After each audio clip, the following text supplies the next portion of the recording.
know this. The Obama administration is preparing to sell America out to a handful of private corporations. Well, more than a handful, but anyhow, that's because right now President Obama is preparing to push through the largest trade deal in human history, the Trans-Pacific Partnership, or as it's more commonly known, the TPP.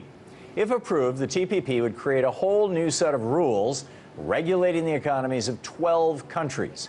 The red countries seen here on 4 different continents bordering the Pacific Ocean. These rules cover everything from pharmaceuticals to digital copyright law and could permanently change the way everyday Americans and people all over the world interact with the global economy. So if you think the Obama administration, you would think, as a result of this, that the Obama administration would want to keep the public as up to date as possible on such a big trade deal, right? Wrong.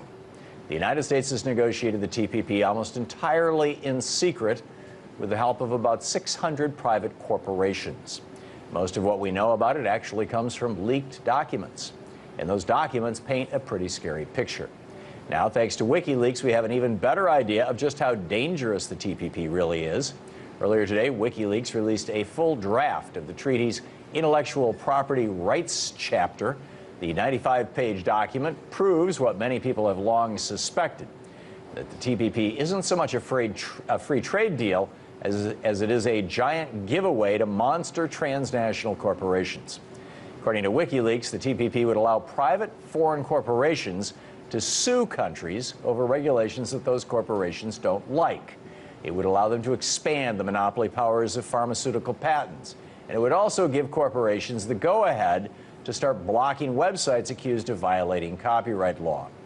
The documents also show that the Obama administration, on behalf of the United States, has been pushing for some of the TPP's harshest intellectual property laws.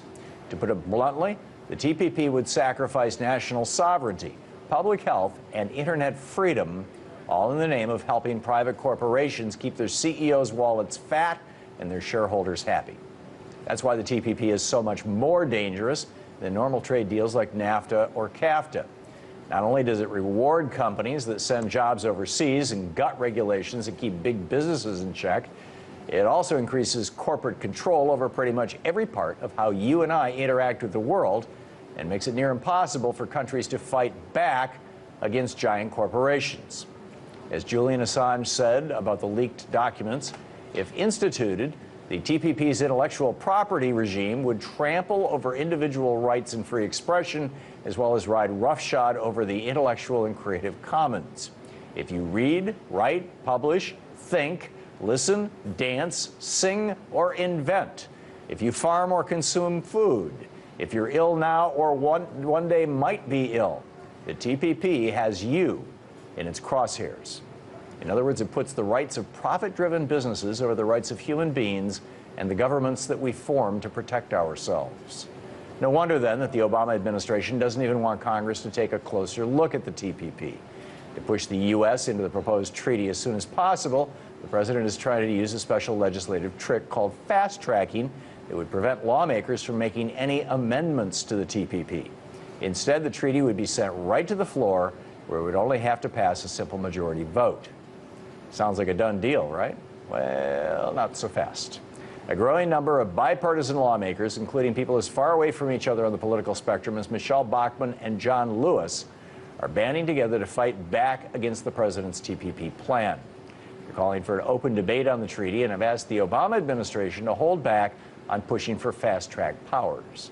So, will they succeed? And what's the deeper story here? For more on this, I'm joined now by Mike Papantonio, attorney and host of Ring of Fire Radio, Ring of Fire Television. Pap, welcome back. Tom, how are you? Just great. Hey, as I just mentioned, there's growing congressional opposition to both the TPP and President Obama's decision to try to reauthorize fast track to pass this thing, which a power that he doesn't have right now. It expired in 2008, as I recall. Do you think today's WikiLeaks revelations are going to help, hurt? What effect are they going to have on all this? They are extremely important because what the American public sees now, and this is going to take the same shape that we saw with Syria with Larry Summers, with the pipeline, XL pipeline. You're going to see so much anger about this once people understand what has been happening to them behind closed doors. It's so secretive, as a matter of fact, that even the people working on it had to sign a classified information non-disclosure agreement, and that's how he's kept it secret. But real problematic is, why would a president that runs on the idea of being the people's candidate want to keep this so quiet when it puts so many people out of jobs and is such a huge threat to every facet of the American public? Why would he want to keep that secret? That's the big question. I think I know the answer. Yeah, I was going to say, I'm guessing for you that's not a rhetorical question. What do you think the answer is? Well, I think it all comes down to the fact that we saw the same thing happen with Bill Clinton. Bill Clinton was surrounded by the Robert Rubin types, by the Penny Pritzker types, by the Wall Street types. That's where Bill Clinton's money came from. We have ignored the fact that Obama came up the same way. It's simply a continuation of what we saw with the Bill Clinton administration, with NAFTA and CAFTA. Now he has made promises. There's nothing else you can read into this. He's made promises. He had to make promises in order to get elected, to get all that money from Wall Street, and now it's payback time. Wall Street had the good sense to understand there's no way that anybody with a brain and a gag reflex could ever put up with this type of legislation or this type of treaty, so he kept it quiet, intentionally tried to hide it from the American public and the press. I think one of the most interesting parts of this is, well, actually, the only part that we really know right now is this intellectual property part. But that's, you know, both damning and fascinating. I'm curious your thoughts about the revelation, probably the biggest revelation in this, was that it's the United States who's pushing hardest for this. It seems to me like I'm seeing the hand of Microsoft and Disney and Sony and whatnot behind this, but maybe the pharmaceutical companies. I mean, that's an area that you big time. Super specialize in. Your thoughts? Big time. Well, what has happened is Exxon, DuPont, Dow Chemical, Eli Lilly, Merck, all the big companies have already had great success just gaming the system and taking away sovereignty by way of NAFTA. NAFTA is very weak where it comes for a foreign entity's right to come in and change the sovereign law. TPP puts NAFTA on steroids. But already we've seen the oil companies force people in Canada that said, you know, we don't want you drilling in our backyard. They've been forced, they've been sued, and the legislation that prevents that drilling has been thrown to the side. Same way with fracking, same way with pricing of pharmaceuticals. This is a complete takeover of what we hold so dearly, and that's the right for us to be able to govern ourselves, Tom. And really, this is the last stage, if this were to succeed, this is the last stage of making the United States into something akin to Saipan in this sense. It creates what we call job scarcity.